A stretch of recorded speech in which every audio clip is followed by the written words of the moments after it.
గడిచినటువంటి 2 రోజులుగా చంద్రబాబు నాయుడు గారి ప్రభుత్వం గతంలో చేసినట్టుగానే పార్ట్నర్షిప్ సమ్మిట్ ని విశాఖపట్నం వేదికగా నిర్వహించారు. మనందరం కూడా చూసాం. కొత్తగా దీని నుంచి ఏదో జరుగుతుందని చెప్పి ఆశించేటువంటి దానికి లేదా చంద్రబాబు నాయుడు గారు చేసుకున్నటువంటి ఎంఓయూలు కానీ లేదా వారు చెప్పినటువంటి ఇటువంటి సమావేశాల్లో వారు చెప్పినటువంటి మాటలు కానీ ఇవన్నీ రియలైజ్ అవుతాయి, ప్రత్యక్షంగా ఇవన్నీ పెట్టుబడులుగా మారుతాయి అన్నటువంటిది పెద్దగా ఎవరికి అంత హోప్ లేదు. ఎందుకంటే జనరల్గా మనం చేసినటువంటి కార్యక్రమాలు, ఆ కార్యక్రమాల మీద గతంలో జరిగినటువంటి అనుభవాలు ఇవన్నీ కూడా దానికి ప్రామాణికంగా ఉంటాయి.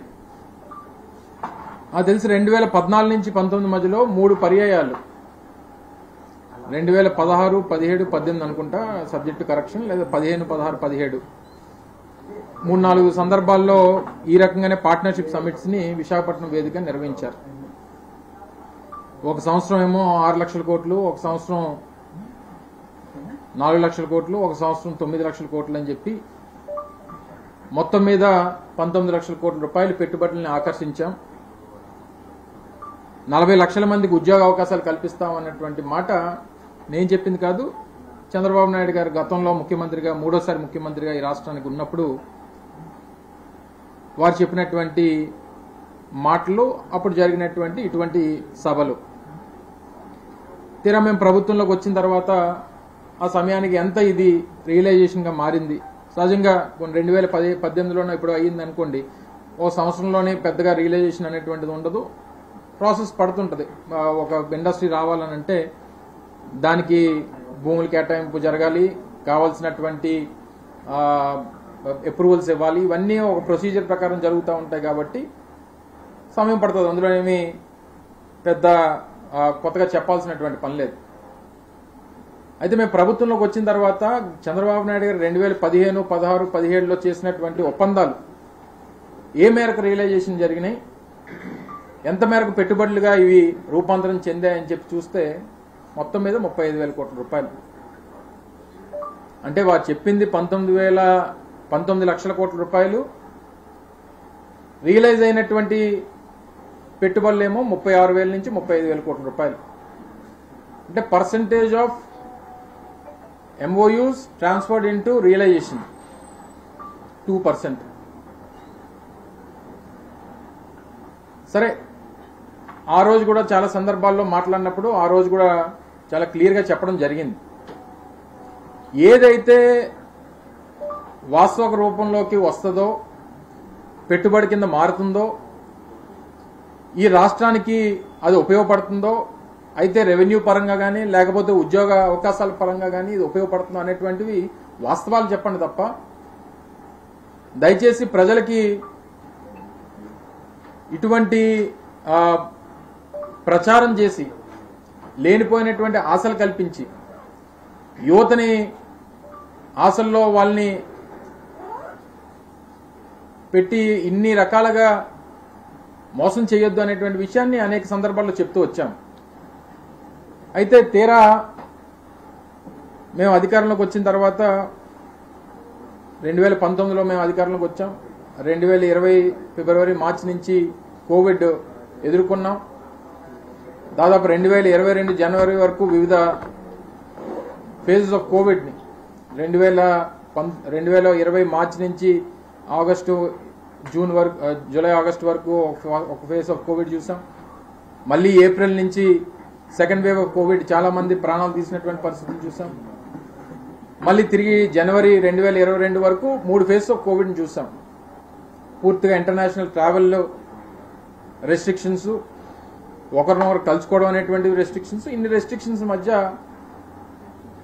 2022 కాస్త ప్రపంచవ్యాప్తంగా, మన దేశవ్యాప్తంగా లేదా రాష్ట్ర వ్యాప్తంగా అన్ని సద్దుమణిగిన తర్వాత ఆ రోజు జగన్మోహన్ రెడ్డి గారు ముఖ్యమంత్రిగా, నేను సంబంధించినటువంటి శాఖ మంత్రిగా ఆ రోజు ఒక నిర్ణయం తీసుకొని ఒక సమిట్ని ఇన్వెస్టర్స్ సమిట్ ఏర్పాటు చేయాలని చెప్పి రాష్ట్ర వ్యాప్తంగా మనకు ఉన్నటువంటి రిసోర్సెస్ అన్నింటినీ కూడా ప్రపంచానికి దేశవ్యాప్తంగా ఉన్నటువంటి ఇండస్ట్రియలిస్టులకి మనం షోకేస్ చేయాలి అనేటువంటి ఉద్దేశంతో 2023 మార్చిలో ఇన్వెస్టర్స్ సమిట్ నిర్వహించాం.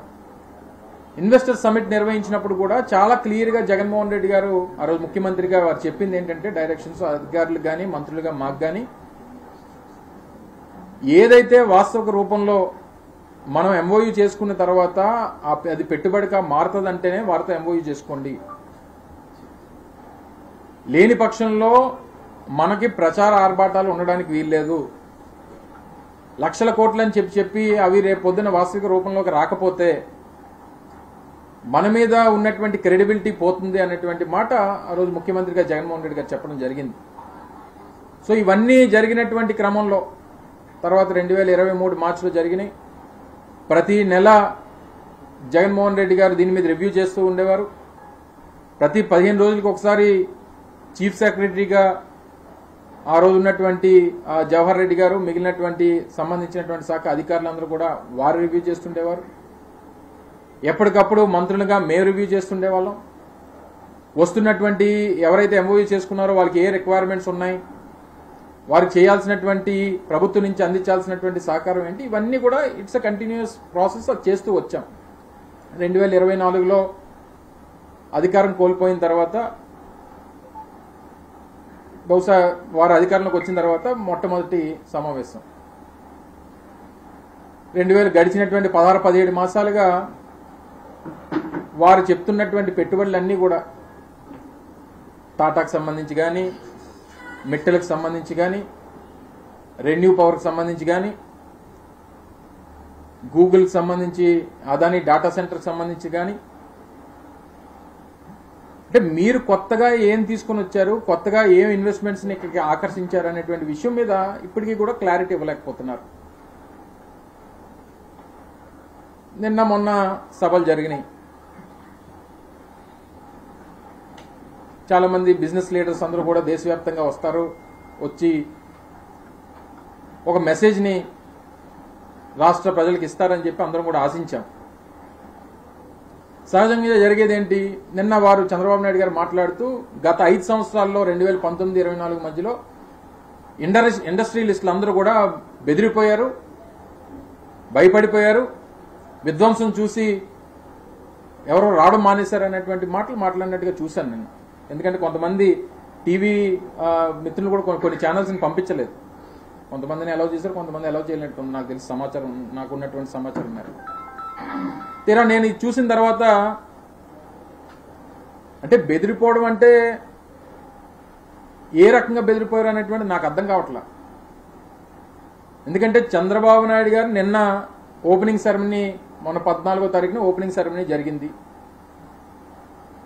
వారి వేదిక మీద ఉన్నటువంటి బిజినెస్ లీడర్స్ ఎవరు, జగన్మోహన్ రెడ్డి గారిని చూసి భయపడిపోయి రాష్ట్రం నుంచి పారిపోయారు అని చెప్తున్నటువంటి ఇదే చంద్రబాబు నాయుడు గారు 2023లో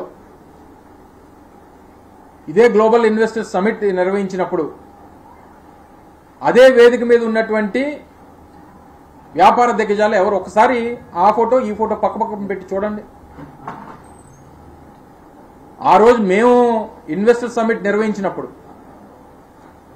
ఒకవేళ జగన్మోహన్ రెడ్డి గారిని, మా ప్రభుత్వాన్ని చూసి భయపడిపోయో బెదిరిపోయో ఈ రాష్ట్రంలో పెట్టుబడులు పెట్టడానికి రావట్లేదని చెప్పి ప్రచారం చేసినటువంటి ఈ తండ్రి కొడుకులు ఇద్దరు కూడా 2023లో జరిగినటువంటి గ్లోబల్ ఇన్వెస్టర్ సమిట్లో ఆ రోజు వేదిక మీద ఉన్నటువంటి వ్యాపార దిగ్గజాలని ఒకసారి గుర్తు తెచ్చుకోండి. జగన్మోహన్ రెడ్డి గారితో పాటు ఆ వేదికని పంచుకుంది ఎవరో ఒకసారి గుర్తు చేసుకోండి. రిలయన్స్ అధినేత అయినటువంటి ముఖేష్ అంబానీ, అదానీ సంస్థలకు సంబంధించినటువంటి కరణ్ అదానీ, దాల్మియా సిమెంట్ సంబంధించి దాల్మియాసు, జిందాల్కి సంబంధించి నవీన్ జిందాలు, ఓబ్రాయ్కి సంబంధించినటువంటి ఓబ్రాయ్స్, బంగారు సిమెంట్కి సంబంధించి సంజయ్ బంగార్ గారు, సెంచురీ ప్లైవుడ్కి సంబంధించి బజాంగా గారు, సైంట్ టెక్నాలజీ సంబంధించి బివిఆర్ మోహన్ రెడ్డి గారు, ఇదే జిఎంఆర్ సంస్థ అధినేత అయినటువంటి మల్లికార్జునరావు గారు, ఇంకా మిగిలినటువంటి అనేక సంస్థలకు సంబంధించినటువంటి అధినేతలు ఆ రోజు వేదిక మీద అంతా కూడా బిజినెస్ లీడర్స్ కూర్చున్నారు. అంతా కూడా మంత్రులుగా సంబంధించినటువంటి శాఖ మంత్రిగా నేను, ఫైనాన్స్ మినిస్టర్గా బుగ్గన రాజేంద్రనాథ్ రెడ్డి గారు, ప్రభుత్వం తరపు నుంచి కూర్చున్నది ముఖ్యమంత్రి గారితో పాటు మేము ఇరువురు తప్ప ఇంకెవ్వరు కూడా స్టేజ్ మీద లేరు. ఎందుకంటే అందరూ వ్యాపార దిగ్గజాలు అందరూ కూడా ఉన్నారు. అదొక మెసేజ్ పాస్ ఆన్ చేయాలనేటువంటిది రాష్ట్రానికి. నిన్న స్టేజ్ మీద ఎవరు ఉన్నారండి? క్యాబినెట్ అంతా కూర్చున్నారు స్టేజ్ మీద. చూస్తే నాకు తెలిసి నేను చూసిన స్టేజ్ అయితే మాత్రం ముఖ్యమంత్రి గారితో నేను చూసినటువంటిది ఎవరనంటే కరుణాదాని గారు, పాపం జిఎంఆర్ గారు పాపం ఎయిర్పోర్ట్ కడుతున్నారు, ప్లస్ మన ప్రాంతానికి చెందినటువంటి వ్యక్తి పెద్ద ఆయన వారు. నాకు తెలిసి వీరు ఇరువురు తప్పితే మిగిలినటువంటి వ్యాపార దిగ్గజాలను ఒక్కరిని చూపించండి. అంటే మీ మీద నమ్మకం ఉన్నట్ట, మా మీద నమ్మకం ఉన్నట్ట ఆ రోజు? ఇటువంటి పెట్టొద్దని కానీ లేకపోతే చెయ్యొద్దనేటువంటిది మా ఉద్దేశం కాదు. ఇటువంటివి జరుగుతూ ఉండాలి. ఇటువంటి ఈవెంట్స్, ఇటువంటి పార్ట్నర్షిప్ సమిట్స్ కానీ, ఇన్వెస్టర్ సమిట్స్ కానీ జరుగుతుండాలి. రాష్ట్రానికి మంచిది, అది వెల్కమ్ చేస్తాం. కానీ చేసేటువంటి దాంట్లో ఇటువంటిది రాష్ట్రానికి ఉపయోగపడేటువంటి దానికి మీరు తాపత్రయపడాలి తప్ప మీ వ్యక్తిగతమైనటువంటి ఇమేజ్ బిల్డింగ్ కోసం దీన్ని ఉపయోగించుకునేటువంటి కార్యక్రమంలా కనబడతా ఉంది. కొడుకేమో తండ్రిని పొగుడతాడు, తండ్రి ఏమో కొడుకుని పొగుడతాడు. మీ ఇద్దరు ఒకరికొకరు తబలా కొట్టుకోవడానికి ఇన్ని వందల కోట్ల రూపాయలు ఖర్చు పెట్టాలా? సో ఇవన్నీ నిన్న కొంతమంది సోదరులు పంపించారు. ఏబీసీ బ్రూక్ఫీల్డ్ ఎవరన్కి దీనికి సంబంధించి 1,10,000 ఇది ఆ రోజు చేసుకున్నటువంటి ఒప్పందం. గత ప్రభుత్వంలో ఎకరన్ ఎనర్జీ గత ప్రభుత్వంలో ఇచ్చినటువంటి పర్మిషన్స్. రెన్యూ గ్రూప్కి సంబంధించి అయితే ఒక రోజు నుంచి ఒక ముందు రోజు ఈ సినిమా ఈవెంట్ లాగా లోకేష్ గారేమో ఆయన ట్విట్టర్లో పెద్ద అనౌన్స్మెంట్ వస్తుందని చెప్పి నేనేదో కొత్తగా ఏదో వస్తుందేమో అని చెప్పి అనుకున్నా. ఉదయం చూస్తే పాత సినిమాకి ఈయన కొత్త పేరు పెట్టి ఈయన రిలీజ్ చేస్తాడు. ఆ రెన్యూ గ్రూప్ అనేటువంటి ఆ సంస్థ 2022లోనే మా ప్రభుత్వం ఉండగానే దానికి సంబంధించినటువంటి జీవోలు, వారికి కావాల్సినటువంటి సపోర్ట్ అంతా కూడా మా ప్రభుత్వంలో చేసాం. ఆ రోజు ఇన్వెస్ట్మెంట్ వచ్చింది. తీరా అంటే మాకెక్కడ ప్రజలు కూడా మీ ద్వారా కోరుతా ఉన్నా, ఆ రోజు మేము ఢిల్లీలో డిప్లొమాటిక్ కాన్క్లేవ్ పెడితే ఇదే సుమన్ సిన్హా గారు, రెన్యూ పవర్కి సంబంధించినటువంటి చైర్మన్ గారు ఆ సమావేశానికి విచ్చేసి రాష్ట్రంలో ఉన్నటువంటి జరుగుతున్నటువంటి అభివృద్ధి గురించి, పెట్టుబడుల గురించి వారు మాట్లాడారు. తర్వాత మళ్ళీ విశాఖపట్నంలో జరిగినటువంటి సదస్సు కూడా విచ్చేసి అక్కడ కూడా మాట్లాడారు. తీరా నిన్న వారు వేదిక మీద మాట్లాడినప్పుడు గత 6 సంవత్సరాల నుంచి మేము రాష్ట్రానికి రాలేదు, 6 సంవత్సరాల తర్వాత వస్తున్నాం అన్నటువంటి మాట కూడా ఆయనే మాట్లాడారు. ఇదంతా చూసిన తర్వాత నాకేమనిపించిందంటే బెదిరించింది మేము కాదు, రాష్ట్రానికి వస్తున్నటువంటి వ్యాపారవేత్తల్ని, ఇండస్ట్రియలిస్టులని బెదిరించింది మేము కాదు. ఆయన మాటలు చూసిన తర్వాత ఎవరు బెదిరిస్తున్నారో అర్థమైంది. అదే వేదిక మీద 2 పర్యాయాలు, ఒకసారి ఢిల్లీలో, ఒకసారి విశాఖపట్నంలో జరిగినటువంటి సదస్సుల్లో మాట్లాడినటువంటి ఈ ఆ సంస్థకు సంబంధించినటువంటి చైర్మన్ గారు నేను మళ్ళీ 6 సంవత్సరాల తర్వాత ఈ రాష్ట్రానికి వస్తున్నానని చెప్పి ఆయనతో చెప్పించారనంటే ఎవరు ఆయన్ని ఇబ్బంది పెట్టారన్నటువంటిది అర్థమవుతా ఉంది. ఇన్ని వేల కోట్ల రూపాయలు పెట్టి అంత ప్రాసెస్ జరిగి ఇన్వెస్ట్మెంట్కి రెడీగా ఉన్నప్పుడు పాపం అటు వెళ్ళాక ఇటు వెళ్ళాక ఉన్నటువంటి పరిస్థితుల్లో ప్రభుత్వంలో ఉన్నటువంటి పెద్దలు మీరు ఈ మాట చెప్తే తప్ప మీరు చేయడానికి వీల్లేదని చెప్తేనే అలా చెప్పగలరు తప్ప ఎవరన్నా అలా మాట్లాడగలరా? తీరా ఇంకా ఒకటి కాదు, ఇంక ఏది చూసినా సరే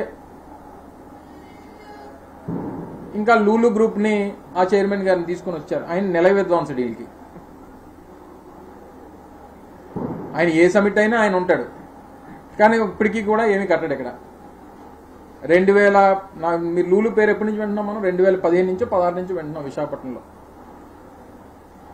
2016 నుంచి విశాఖపట్నంలో లూలు కన్వెన్షన్ కడుతుందని, లూలు హైపర్ మార్కెట్ కడుతుందని, లూలు అది కడుతున్నారు ఇది కడుతున్నారు అని చెప్పి 2016 10 సంవత్సరాలు అయిపోయింది. ఇప్పటికీ కూడా ఏమీ లేదు. అంటే ప్రచారానికి వాస్తవానికి ఉన్నటువంటి వ్యత్యాసం చెప్తా ఉన్నా. మీరు ఆ లూలు మాల్ కడతామని చెప్పి 2016 నుంచి చెప్తే 2026 వచ్చేసింది. అటువంటిది మేము 2023లో ఆగస్టు 1వ తారీఖున ఇనార్బిట్ మాల్కి ఫౌండేషన్ వేస్తే రేపు జనవరి 2026లో అది ఓపెనింగ్ సిద్ధంగా ఉంది. ఇప్పటికి వెళ్ళి చూడడానికి రెడీగా ఉంది. అది మా కమిట్మెంట్. అది మా ప్రభుత్వం. కానీ సరే మేము మార్కెటింగ్ మేము ప్రచారం చేసుకోలేకపోవచ్చు, కానీ వాస్తవానికి దగ్గరగా ప్రజలకి వాస్తవాలు చెప్పాలనేటువంటి తాపత్రయం మాది. అబద్ధాలు చెప్పైనా ప్రజలను మోసం చేయాలనేటువంటి తాపత్రయం తెలుగుదేశం పార్టీది. 4 సార్లు ముఖ్యమంత్రి అయితే తప్ప చంద్రబాబు నాయుడు గారికి ఈ రాష్ట్రంలో 974 కిలోమీటర్ల సముద్ర తీరం ఉందని చెప్పి తెలియదు. దాని మీద పోర్టులు కట్టాలనేటువంటి ఆలోచన రాదు. ఇప్పుడు ఆ రోజు జగన్మోహన్ రెడ్డి గారి ఆలోచనతో 3 పోర్టుల నిర్మాణం చేస్తే ప్రతి 50 కిలోమీటర్లకి అయితే ఒక ఫిషింగ్ హార్బరో లేకపోతే పోర్టో ఉండాలన్నటువంటి ఆలోచన జగన్మోహన్ రెడ్డి గారు చేస్తే నువ్వు వెళ్ళి గొప్పలు చెప్పుకుంటావు ఈ విజన్ నాదని. పథకాలు చోరీ, మా విజన్ చోరీ, అన్ని కూడా క్రెడిట్ చోర్ తీసుకొని చేసేటువంటి కార్యక్రమం చంద్రబాబు నాయుడు గారు చేస్తూ ఉన్నారు. ఎందుకు? మీరు 2095 నుంచి 2004 వరకు 9 సంవత్సరాలు ముఖ్యమంత్రి, 2014 నుంచి 19 వరకు ముఖ్యమంత్రి. ఈ 3 పర్యాయాల్లో ఉమ్మడి రాష్ట్రంలో కూడా మనకు సముద్ర తీరం ఉంది. రాష్ట్ర విభజన జరిగిన తర్వాత కూడా ఆటోమేటిక్గా ఈ రాష్ట్రం మందే కాబట్టి సముద్ర తీరం మనతో పాటు ఉంది. మరి ఎందుకు మీకు పోర్టులు ఒక మచిలీపట్నంలోనో రామయ్యపట్నంలోనో లేదా మూలపేటలోనో పోర్టులు నిర్మాణం చేయాలనేటువంటి ఆలోచన మీకు ఎందుకు రాలేదు? మీరు అంత పెద్ద విజనరీ అయినప్పుడు. ఈరోజు మీరు ఏ వేదిక ఎక్కినా 50 కిలోమీటర్లకు ఒక పోర్టు కడతాను, 50 కిలోమీటర్లకు ఒక ఫిషింగ్ హార్బర్ కడతాను, మేమేం చెప్పినా చెప్తారా? తీరా ఈ అదానీ గూగుల్కి సంబంధించినటువంటి డాటా సెంటర్ విషయంలో కూడా చాలా క్లియర్గా చెప్పారు. కరణ్ అదానీ ఆ సంస్థకు సంబంధించినటువంటి డైరెక్టర్ గౌతమ్ అదానీ గారు అబ్బాయి వచ్చాడు, ఆయన మాట్లాడాడు చాలా క్లియర్గా. దీనికి ఎక్కడ బీజం పడిందో, ఏ రకంగా వచ్చిందో ఏంటో అనేటువంటిది చాలా క్లియర్గా అర్థమైంది. జగన్మోహన్ రెడ్డి గారికి విజన్ అంటే సముద్ర తీరం కనబడితే తద్వారా పోర్టుల నిర్మాణం జరిగితే ఆ జరిగినటువంటి పోర్టుల ద్వారా అక్కడ ఎకనామిక్ యాక్టివిటీ క్రియేట్ అవుద్ది, ఇండస్ట్రియల్ యాక్టివిటీ క్రియేట్ అవుద్ది, ఎంప్లాయ్మెంట్ జనరేషన్ అవుద్ది అనేటువంటి విజన్ మాదైతే మీకు సముద్ర తీరం కనబడితే మీకేం గుర్తొస్తుంది? బికినీ ఫెస్టివల్ పెట్టాలి లేదా భార్యాభర్తలు కూర్చొని మందు తాగాలి. ఇది మీ విజనరీ. మీరు ఇదే కదా ఆలోచిస్తారు. ఎకనామిక్ గ్రోత్ ప్రాసెస్ కోసం మేము ఆలోచన చేశాం, మీరు ఆ సముద్ర తీరాన్ని జల్సాలకు ఎలా వాడుకోవాలనేటువంటిది మీరు చూస్తారు. దాన్ని మీరు విజనరీగా మీరు చెప్పుకుంటారు. సో ఇవన్నీ కూడా ఒకటి కాదు. మీ పథకాలు అమ్మఒడి అని మేము పేరు పెడితే దాని పేరు మార్చి తల్లికి వందనం. రైతు భరోసా అని మేము పేరు పెడితే అన్నదాత సుఖీభవ అని పేరు మార్పు. గ్రామ సచివాలయాలు అని చెప్పి మేము తీసుకుని వస్తే దానికి విజన్ యూనిట్స్ అని చెప్పి పేరు మారుస్తారు. ఆరోగ్యశ్రీ అని చెప్పి రాజశేఖర రెడ్డి గారు తీసుకుని వస్తే ఎన్టీఆర్ వైద్య సేవ అని చెప్పి పేరు మారుస్తారు. రైతు భరోసా కేంద్రాలను మరి దానికి ఏం పేరు పెట్టారు? రైతు భరోసా కేంద్రాలకు ఏం పేరు పెట్టారు? ఆ గ్రామాల్లో ఉన్నటువంటి రైతు భరోసా కేంద్రాలను వాటికి పేరు మార్చారు. అంటే ఉన్నటువంటి పేరుని మార్చడమో లేకపోతే మేము చేసుకున్నటువంటి ఎంఓయూలు మళ్ళీ చేసుకోవడమో ఇది తప్పితే కొత్తగా మీరేం చేశారు? చివరికి నిన్నంతా సమావేశం ఎంత అయిన తర్వాత ఆయన మరో గంటన్నర వాయించుంటాడు కదా, అది మాట్లాడినప్పుడు పాపం ఎవరో సోదరులు పాపం ఈ ప్రాంతం మీద అభిమానంతో స్టీల్ ప్లాంట్ కోసం అడిగారు. స్టీల్ ప్లాంట్ కోసం అడిగితే మీద పడిపోయి ఎక్కేస్తావా? సమాధానం కదా అడిగారు. ఈ ప్రాంత ప్రజలు ఏమనుకుంటున్నారో కదా అడిగారు. ఆయన మీద ఫైర్, జర్నలిస్ట్ మీద ఫైర్ అయిపోయి ఇంటికి వచ్చి చెప్పాలా, నీ చెవులో చెప్పాలా? ఎస్, ఇక్కడ ఈరోజు ఇబ్బందులు ఉన్నాయి స్టీల్ ప్లాంట్ కార్మికులకి. వాళ్ళకు ఉన్నటువంటి ఇబ్బందులు, వారికి ఉన్నటువంటి అనుమానాలు నివృత్తి చేయమని చెప్పని అడుగుతా ఉన్నారు. అవి నివృత్తి చేయడం మానేసి ప్రతి ఒక్కరికి చెప్పాలా? ఎందుకో ఆ ఫ్రస్ట్రేషన్ దేనికి? మీ ఫ్రస్ట్రేషన్ చూస్తే మీరు డెఫినెట్గా దాన్ని ఏదో ఒకటి చేయబోతున్నారు అనేటువంటిది అర్థమవుతా ఉంది. ఇదేమన్నా ఇది వైట్ ఎలిఫెంట్, దీన్ని అలా పోషించమంటారా? మొదటి నుంచి కూటమి ప్రభుత్వం, గతంలో భారతీయ జనతా పార్టీ కానీ, వీరు ప్రభుత్వం వచ్చిన తర్వాత వీరు కూటమి ప్రభుత్వం కానీ, వీళ్ళేంటంటే అప్పుల్ని, ప్రతి సంస్థకి అప్పులు అనేటువంటి సహజం, అప్పులనేమో నష్టాల కింద చూపించి, ఇది నష్టాల్లో ఉన్నటువంటి ప్లాంట్ కింద చిత్రీకరించి, ఉన్నటువంటి కార్మికుల మీద లేనిపోయినటువంటి ఆరోపణలు చేసి, ఇన్ని సంవత్సరాలు కార్మికులు పనిచేయకపోతే 35-40 సంవత్సరాల నుంచి ఎలా నడుస్తుంది ప్లాంట్? అనేక సంవత్సరాలు ఎలా లాభాలు ఆర్జించింది? నిన్న ఒక సర్క్యులర్ ఇచ్చారు హెచ్ఆర్ డిపార్ట్మెంట్ నుంచి, ఒక సర్క్యులర్. ఇక నుంచేనట నవంబర్ నుంచి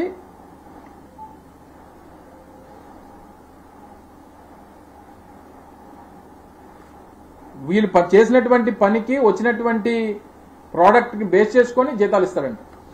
ఎక్కడన్నా ఉందండి? వీళ్ళేమో షేర్ హోల్డర్సా, ఎంప్లాయీస్ ఏమన్నా అందులో? వారు సంస్థకి పనిచేస్తూ ఉన్నారు. వారు పనిచేసినటువంటి దానికి ఎన్ని గంటలు అయితే పనిచేస్తున్నారో యాక్ట్ ప్రకారం వారికి ఉన్నటువంటి శాలరీస్ని మీరు ఇష్యూ చేయాలి. కానీ మేము ఇచ్చినటువంటి టార్గెట్ల ప్రకారం చేస్తేనే మీకు జీతాలు ఇస్తాం, ఇది ఎక్కడి నుంచి కొత్తగా వచ్చింది? ఇది దేశంలో ఉన్నటువంటి అన్ని ప్లాంట్లకి ఇలాగే చేస్తున్నారా? లేదా గతంలో ఎప్పుడైనా లాభాలు వచ్చినప్పుడు పోనీ ఇలాగే కార్మికులకి ఏమన్నా ఈ లాభాలన్నింటినీ కూడా ఇదే రేషనలైజేషన్ పద్ధతిలో అందరికీ పనిచేశారా? కొన్ని గతంలో 15-20 సంవత్సరాలు లాభాలు వచ్చినప్పుడు అందరికీ కూడా లాభాలను పనిచేసాం, ప్లాంట్కి ₹1 కూడా ఉంచుకోకుండా అందరికీ పనిచేసాం, వచ్చి చేసినటువంటి పనికి తగ్గట్టు వారికి డబ్బు కూడా పనిచేసాం, వచ్చినటువంటి ప్రోడక్ట్ తగ్గట్టు. అంటే కొన్ని గతంలో పనిచేయరు కాబట్టి పోనీ ఇప్పుడు ఏదైనా ఇబ్బందులు ఉంటే ఇబ్బందుల్లోనే వాళ్ళు పార్టిసిపేట్ చేయాలని చెప్పని అన్నాను. ఏం సర్క్యులర్స్ ఇవి? అంటే వాడిని ఏదో రకంగా అక్కడి నుంచి వెళ్ళగొట్టాలి. ఇప్పుడు 9,000 మంది ఎంప్లాయీస్, దాదాపు 5,500 మంది కాంట్రాక్ట్ కార్మికులు, 2,000 మంది వీఆర్ఎస్ ఎంప్లాయీస్, గడిచినటువంటి సంవత్సరాల కాలంగా రిటైర్ అయిపోయినటువంటి వారు 1,500-2,000 మంది. అంటే 2024 జూన్కి 2025 డిసెంబర్కి, నవంబర్కి వచ్చేసరికి ఉన్నటువంటి ఎంప్లాయీస్ సంఖ్య 9,000 నుంచి 10,000 మందికి తగ్గిపోయారు. ఇది మీరు సాధించినటువంటి ఘనత. పుట్టికేగలేనమ్మ స్వర్గానికి ఎగిందని చెప్పి సామెత ఉంటుంది. ఉన్నటువంటి మన ఆయుపట్టు విశాఖపట్నం స్టీల్ ప్లాంట్ ఈ ప్రాంతానికి, రాష్ట్రానికి అతిపెద్ద పరిశ్రమ, రాష్ట్రంలో హైయెస్ట్ ఎంప్లాయ్మెంట్ జనరేటింగ్ సంస్థ. దీన్ని ఉద్ధరించలేకపోతున్నాం. మనం తీసుకుని వచ్చి రేపు వచ్చే 2-3 సంవత్సరాల్లో 40 లక్షల మందికి ఉద్యోగాలు అని చెప్పానంటే ఎంతమందికి ఇచ్చా? ఈ 17-18 మాసాల్లో ఎంతమందికి ఉద్యోగాలు ఇచ్చారు చెప్పండి? ఎంతమందికి తీసిన వాళ్ళు ఎంతమంది నేను చెప్తా, ఇచ్చిన వాళ్ళు ఎంతమంది మీరు చెప్పండి? అనేక సంస్థల నుంచి ఇలా వేలాది మంది రోడ్డు పడిపోయారు. సో ఇవన్నీ కూడా దయచేసి గమనించి మీరు ప్రచార ఆర్భాటాలు, మీకు ఉన్నటువంటి మేజర్ అడ్వాంటేజ్ అదిలేండి. పోనీ ప్రచారం సరే, ఎవరన్నా అడిగితే రాజకీయంగా మార్కెటింగ్ చేసుకోకపోతే ఎలాగా అని చెప్పని అడుగుతారు. వాళ్ళు చేసుకున్నారు. అది వాళ్ళకి ఉన్నటువంటి ప్రచారంతో పాటు పని కూడా జరగాలి. పని జరిగి ప్రచారం చేసుకుంటే బాగా చేశారని చెప్పని అనుకోవడానికి, పని లేకుండా ఓన్లీ ప్రచారం ఏంటి? సో దీనికి దయచేసి మీరు టోటల్గా ఓవరాల్గా మీరు చెప్పినటువంటి, ఎందుకంటే మొన్నటి వరకునేమో సమిట్ ముందు రోజేమో 400 MOUs 9 లక్షల కోట్ల రూపాయలు పెట్టుబడులు వస్తున్నాయనేటువంటిది వారు చెప్పారు. సమిట్ అయ్యేసరికి 13 లక్షల కోట్ల రూపాయలు అని చెప్పానన్నారు. ఎవరో ఒకరిద్దరు స్నేహితులను ఎవరినో అడిగితే అలా కాదు సార్, గతంలో మీరు 13 లక్షల కోట్లు అన్నారు కదా, మళ్ళీ దానికి కూడా కాపీ చేయకపోతే ఎలాగా, అది కూడా 13 లక్షల కోట్లు అంటేనే మనం కాపీ చేసినట్టు అవుద్ది, లేకపోతే కాపీ చేసినట్టు అవ్వదు అని చెప్పి ఎవరో సలహా ఇచ్చారట. అందుకని 24 గంటలు తిరగకముందే ఇంకొక 5 లక్షల కోట్లు పెట్టుబడులు అడిషనల్గా వచ్చేసాయి. సో ఇవన్నీ కూడా దయచేసి ప్రచార ఆర్భాటాలు, ఇమేజ్ బిల్డింగు, వీటి మీద పెట్టేటువంటి శ్రద్ధ రాష్ట్ర ప్రజలు, రాష్ట్రంలో ఉన్నటువంటి ఆరోగ్యశ్రీ ఏమైపోయింది, ఫీజు రీయింబర్స్మెంట్ ఏమైపోయింది, మీరు చెప్పినటువంటి పథకాలు ఏమైపోయినాయి, 2 సంవత్సరాల్లో మీరు ఇచ్చింది ఏంటి, ఒక సిలిండర్ ఇచ్చారు, దానికి కూడా ఎవరికి డబ్బులు పడలేదు. అమ్మఒడి అని చెప్పనన్నారు, కొంతమందికి 6,000, కొంతమందికి 7,000, కొంతమంది 8,000, కొంతమంది 13,000. అన్నదాత సుఖీభావ 2 సంవత్సరాలు కలిపి 40,000 రావాలి, వచ్చింది 5,000 రూపాయలు. నిరుద్యోగ వృత్తి 3,000 రూపాయలు లేనే లేదు. మహిళలకు 1,500 లేనే లేదు. ఏం చేశారు మీరు? తీరా చూస్తే 2,20,000 కోట్ల రూపాయలు అప్పు. 50 సంవత్సరాలకి పెన్షన్ అన్నారు. ఏవి ఇవన్నీ లేదు. నిన్న మళ్ళీ సూపర్ 6 కాదు సూపర్ 8 అని అన్నాడు మళ్ళీ ముఖ్యమంత్రి గారు. సో ఇవన్నీ కూడా మీరు అలా 10 సార్లు చెప్పిందే 10 సార్లు చెప్పి ఈ రకంగా చేసి ప్రజల్ని ఇంకా మోసం చేసి, ఇప్పటికన్నా ఇవి ఎక్కువ కాలం, అంటే ఇప్పుడు వినడానికి చాలా బాగుండొచ్చు, కానీ రేపు సంవత్సరం, 2 సంవత్సరాలు, 3 సంవత్సరాలు పోయిన తర్వాత ఫలితాలు రాకపోతే అప్పుడు మన సంగతి ఏంటనేటువంటిది ప్రజలు అవకాశం వస్తుంది. అవకాశం వచ్చినప్పుడు మళ్ళీ దాని రుచి ఏంటో చూపిస్తారు. దయచేసి ఇప్పటికన్నా అవన్నీ మానుకొని వాస్తవాలకు దగ్గరగా ప్రజలకు చేయాల్సినటువంటి మంచిని చేస్తూ ముందుకు వెళ్ళమని చెప్పి ఈ సందర్భంగా మరొకసారి వైఎస్ఆర్ కాంగ్రెస్ పార్టీ తరఫున కోరుతా ఉన్నాం. గతంలో మీరు చేశారు కదా సార్, మీ సదస్సు ద్వారా వచ్చినవి ఎంతవరకు గ్రౌండ్ రియాలిటీకి వచ్చాయి సార్? మరి అది దాన్ని ఏ విధంగా సమర్థించుకుంటారు మీరు? ఆ రోజు చాలా క్లియర్గా చెప్పాము. నేను చెప్పాను కదా, 2023 మార్చు, మళ్ళీ 2024 వచ్చేసరికి ఎలక్షన్స్ వచ్చినాయి. ఈ సంవత్సర కాలంలో మేము 2023 మార్చ్ స్టార్ట్ అయ్యే టైంకి బహుశా 2024 మార్చికి వచ్చేసరికి 19% రియలైజేషన్ అయింది. 19% ఆఫ్ 13 లక్షల కోట్ల రూపాయలు. సో ఈ ప్రాసెస్ గతంలో మీరు ఎప్పటికన్నా మీరు నేషనల్ యావరేజ్ చూసినా, ఏది చూసినా సరే జనరల్గా ఈ పార్ట్నర్షిప్ సమిట్స్ కానీ, లేదా వైబ్రెంట్ గుజరాత్లో అవుతుంటుంది, తమిళనాడులో అవుతుంటుంది, ఉత్తరప్రదేశ్లో అవుతుంటుంది, ప్రతి రాష్ట్రంలో కూడా సమిట్స్ జరుగుతూ ఉంటాయి. యావరేజ్ మీరు చూస్తే 20 to 25% మించి ఎక్కడ కూడా రియలైజేషన్ అనేటువంటిది, యావరేజ్ రియలైజేషన్ 20 to 25%. ఒక సమిట్లో 10 లక్షల కోట్ల రూపాయలు అంటే 2.5 లక్షల కోట్ల రూపాయలు అయితే బ్రహ్మాండంగా అయినట్టు.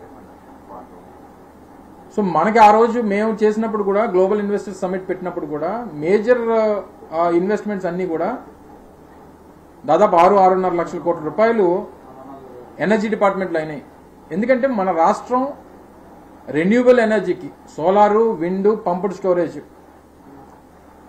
ఈ 3 ఏదైతే రెన్యూబుల్ ఎనర్జీ జనరేషన్ అవకాశం ఉన్నటువంటి దాంట్లో దేశంలో ఆ జియోగ్రఫికల్ లొకేషన్స్ వైజ్ ఆంధ్రప్రదేశ్కి అడ్వాంటేజ్ ఉంది. సో అందుకని ఆ రోజు రిలయన్స్ చైర్మన్ అంబానీ గారు 60,000 కోట్ల రూపాయలు అనౌన్స్ చేశారు. జిందాల్ వాళ్ళు పెడతా ఉన్నారు. సో ఇలాగ రకరకాల అందరూ కూడా ఈ రెన్యూ పవర్, ఇప్పుడు ఏదైతే మీరు చెప్పుకుంటున్నారో ఈ రెన్యూ పవర్, అలాగే గ్రీన్ కో, సో ఇవన్నీ కూడా అన్ని ప్రాసెస్ డిఫరెంట్ లొకేషన్స్, కర్నూలు కానీ, లేదా పార్వతీపురం కానీ, లేదా ఏఎస్ఆర్ జిల్లా కానీ, మన్యం జిల్లా కానీ, లేదా సోలార్కి సంబంధించి కర్నూలు, అనంతపూర్, ఇతర ప్రాంతాలు కానీ, సో డిఫరెంట్ లొకేషన్స్లో ఇట్స్ కంటిన్యూస్ ప్రాసెస్ నడుస్తూ ఉంది. మేము ఆ రోజు చేసుకున్నప్పుడు కూడా కమిటెడ్గా ఎవరైతే డెఫినెట్గా ఇన్వెస్ట్మెంట్ జరుగుతుంది అనేటువంటి వారితోనే కమిట్ చేస్తాం. చాలామంది మేము కూడా ఆఖరి నిమిషంలో వచ్చి మేము కూడా ఎంఓయూ చేసుకుంటామనంటే ముందు రాటిఫికేషన్ చేసి అన్ని క్లారిటీ తీసుకొని కంపెనీ తాలూకు ప్రొఫైల్స్ అన్ని తీసుకొని చేసాం. ఆ రోజు ఆ నిమిషం పట్టుకొని వచ్చి ఫైల్ తీసుకొని వచ్చి మేము 10,000 కోట్లు 5,000 కోట్లు పెడతామంటే ఆ రోజు మేము టేకప్ చేయలేదు. ఎందుకంటే దాని క్రెడిబిలిటీ అనేటువంటిది మనకి ఇంపార్టెంట్. మనం చెప్పిన తర్వాత రేపు జరగకపోతే ఇబ్బంది అనేటువంటిది మా ఉద్దేశం. ఈరోజు వీరు చేసుకున్నటువంటి దాంట్లో సగం గతంలో జరిగినటువంటివి మళ్ళీ చేశారు. సార్ ప్రతి ఇన్వెస్ట్మెంట్ సమిట్ లానే కాదు, ఇది ఒక నాలెడ్జ్ హబ్ గా కూడా ఈ సమిట్ చేసాం. అందుకే ఎవరి నాలెడ్జ్? చంద్రబాబు నాయుడు గారికా లోకేష్ గారికా? పారిశ్రామికవేత్తలకు ఎవరు? అదే అందుకే వాళ్ళిద్దరికైనా అడుగుతున్నాను. సార్ మీ టైంలో 2022 నుంచి 24 మధ్యన ఒప్పందాలు జరిగాయి అన్నారు. 23లో. అదే మరి మీ టైంలోనే ఆ 1.5 year 2 years లో ఎందుకు కంపెనీ ఎస్టాబ్లిష్ అయ్యే కదా అయినవే చెప్తున్నాను. 19% రెన్యూ. ఒకటి బ్రదర్, మీరు ఒకటి గుర్తుపెట్టుకోవాల్సింది ఏంటంటే గతంలో దీని గురించి చెప్తేనే నన్ను ఇప్పటికి ఇంకా ట్రోల్ చేస్తున్నారు. దాన్ని ఏమంటారంటే ఒక ఇండస్ట్రీ నువ్వు ఒక 100 కోట్ల రూపాయలు పెట్టి నువ్వు ఒక ప్రాజెక్ట్ ఇక్కడ పెడతావు అన్నప్పుడు ఫస్ట్ ఏంటి, ఇక్కడ ఉన్నటువంటి రిసోర్సెస్ని బేస్ చేసుకొని ఇక్కడ ఏదైతే నీకు ఉపయోగపడి నువ్వు ఎవరైనా ఇండస్ట్రీ నీలాంటి వాళ్ళు ఇండస్ట్రీలు పెడతాను అనుకున్నప్పుడు ఇక్కడ ఏదైనా నీకు రిసోర్సెస్ నువ్వు పెడుతున్నటువంటి ఇండస్ట్రీకి ఆ రిసోర్సెస్ ఈ రాష్ట్రంలో ఉంటేనే ఇక్కడ ఎవరైనా పెట్టుబడి పెడతాడు. పెట్టిన తర్వాత జనరల్గా ఎంఓయూ జరిగిన తర్వాత ఏం ప్రాసెస్, నాకు పలానా అనకాపల్లిలోనో లేదా అనంతపూర్లోనో లేదా తిరుపతిలోనో నాకు ల్యాండ్ కావాలని చెప్పి ప్రపోజ్ చేస్తారు. 10 ఎకరాలు 15 ఎకరాలు ల్యాండ్ ఇవ్వాలి. ల్యాండ్ ఇచ్చిన తర్వాత దానికి కావాల్సినటువంటి అప్రూవల్స్, ఆ రోజు సింగిల్ విండో అప్రూవల్ పెట్టాం. అప్రూవల్స్తో పాటు కావాల్సినటువంటి ఫండింగ్, సో ఇవన్నీ జరిగేటువంటి దానికి ఒక కంటిన్యూస్ ప్రాసెస్. ఇప్పుడు కూడా మన గూగుల్ డేటా సెంటర్కి సంబంధించి Adani Google data centre project ఎన్ని డేస్ అని చెప్పారు? 7 years చెప్పారు. రేపు వచ్చి అడిగితే ఏది మన గూగుల్ వస్తుంది అన్నారు, ఏది గూగుల్ ఇంకా అడిగితే అడగడం కరెక్టేనా? సో ఇదో కంటిన్యూస్ ప్రాసెస్ నడుస్తుంటది. కానీ చెప్పింది జరుగుతుందా లేదా అనేటువంటిది ఇంపార్టెంట్ తప్ప కాగితాల మీద మిగిలిపోకూడదు అనేటువంటిది. ఒకే ఒక ఉదాహరణ లూలు మాల్ చెప్తున్నా కదా మీకు. లూలు అనేటువంటి కంపెనీ పేరు ఈ రాష్ట్రంలో ఎన్ని సంవత్సరాల నుంచి వింటున్నాం మనం? చెప్పాను కదా, ఇప్పటికీ చెప్తున్నాం.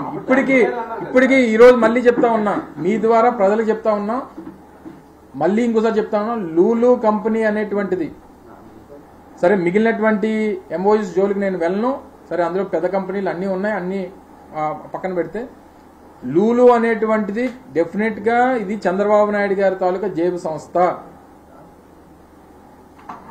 ఇది దీంట్లో చాలా కేటగారికల్ గా ఉన్నాం. ఎందుకు దీంట్లోకి వచ్చామనంటే, ఆ కన్క్లూజన్కి ఎందుకు మా పార్టీ వచ్చిందనంటే, ఆ రోజు నువ్వు అన్నట్టు 2019లో అధికారంలోకి వచ్చిన తర్వాత వారిని పిలిచి మాట్లాడి లొకేషన్ చేంజ్ చేసుకోమని చెప్పి ఇది అత్యంత విలువైనటువంటి భూమి, విశాఖపట్నంలోనే కాదు రాష్ట్రంలోనే ప్రభుత్వానికి ఉన్నటువంటి అత్యంత విలువైనటువంటి దాదాపు 1500 కోట్ల రూపాయలు విలువైనటువంటి భూమి. ఇది కాకుండా మీరు ఆల్టర్నేట్ లొకేషన్ దయచేసి చూడండి, ఆల్టర్నేట్ లొకేషన్ చూస్తే మేము అక్కడ మీకు సహకరిస్తామంటే, లేదు నాకు చంద్రబాబు నాయుడు ఎక్కడే ఇస్తానన్నాడు, నాకు ఇదే కావాలని. ఎలాగ చంద్రబాబు నాయుడు సొంత జాగీరా ఈ రాష్ట్రం ఏమన్నా? ఇప్పటికీ చెప్తా ఉన్నా, లూలు సంస్థతో ఉన్నటువంటి వీరి ఒప్పందం ప్రభుత్వంతో ఉన్నటువంటి ఒప్పందాలు కాదు, చంద్రబాబు నాయుడు గారితో ఉన్నటువంటి ఒప్పందాలు అనేటువంటిది మరొకసారి చెప్తా ఉన్నాను నేను. ఎందుకంటే ఒక పక్క సంస్థ మిగిలినటువంటి దేశాలు, అనేక దేశాల్లో సంస్థను మూసేస్తా ఉంది. పెద్ద పెద్ద దేశాల్లో ఆ సంస్థ తాలూకా కార్యకలాపాలు అన్ని కూడా మూసేస్తున్నారు. హైదరాబాద్ లో ఉంది, హైదరాబాద్ లో ఏమైనా భూమి ఇచ్చారా వాళ్ళకి? మొన్న గుజరాత్ లో భూమి కొన్నాడు ఆయన.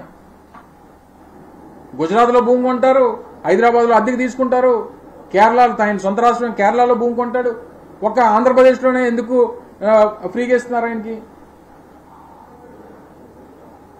పోనీ వారికి ఇచ్చేటువంటి ఎంప్లాయ్మెంట్ ఏంటి? మాల్స్ లో ఏ ఎంప్లాయ్మెంట్ ఉంటుందో తెలుసు కదా మనకి. సరే ఏ కేటగిరీ ఆఫ్ ఎంప్లాయ్మెంట్ ఉన్నా నువ్వు అంతా 1500 కోట్ల రూపాయలు విలువైనటువంటి భూమిని ఇవ్వడం ఏంటి? ఆల్టర్నేట్ లొకేషన్స్ మేము సజెస్ట్ చేసాం. నాకు లేదు, నాకు చంద్రబాబు నాయుడు గారు అదే ఇస్తానన్నా అదే కావాలని. నువ్వు చంద్రబాబు నాయుడు ఇస్తానంటే మళ్ళీ ఇప్పుడు చంద్రబాబు నాయుడు గారు వచ్చారు, అందుకని చంద్రబాబు నాయుడు గారు ఇచ్చారు. మళ్ళీ మీ ప్రభుత్వ హయాంలో బ్రాండ్ ఏపీ దెబ్బతింది కాబట్టి ఇప్పుడు చెప్పాను కదా, బ్రాండ్ ఏపీ దెబ్బతిందా లేదా అనేటువంటి దానికి ఒకే ఒక ఉదాహరణ. నేను ఎక్కువ మాట్లాడను.